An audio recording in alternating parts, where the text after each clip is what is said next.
పనిగట్టుకుని నేను ఇలా దీక్ష పట్టానండి 40 రోజులు, నేను 50 రోజులు, నేను శుక్రవారం పులుపు దన్ను, శనివారం కారం దన్ను, ఏవో దీక్షలు ఉంటాయి రకరకాలుగా. పనిగట్టుకుని చేస్తాం మనం. నువ్వు పనిగట్టుకుని చేసినా సరే నీకు పెద్ద ఫలితం ఇస్తుంది అనుకోవడం పొరపాటు. ఎందుకంటే నువ్వు పట్టిన దీక్ష గురించి 100 మందికి పబ్లిసిటీ చేస్తున్నావు. ఇక్కడ చేసేది తక్కువ, ప్రచారం ఎక్కువ. అంతే. ఆ దీక్ష ద్వారా సమాజంలో నీ గౌరవం పెరగాలని చూస్తున్నావు తప్పితే నిజంగా నీ మనస్సులో ఇంద్రియ నిగ్రహం కలగాలని నువ్వు ఆలోచించట్లా. దీక్షలు ఎందుకోసం అండి?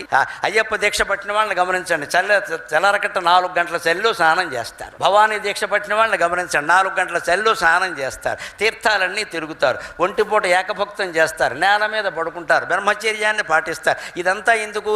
తర్వాత కూడా క్రమంగా ఈ సుఖాలకి దూరంగా ఉండడానికి అలవాటు, అభ్యాసం కోసం. ఆ అభ్యాసం కోసం నువ్వు చెయ్యాలి తప్ప ఏదో ఫలితం వస్తుంది అంటే ఇది ఒక్కటి కనుక లేకపోతే వనరం చిత్తము శుద్ధి లేని నరుడు ఉద్యోగంబునన్ పూని చేసిన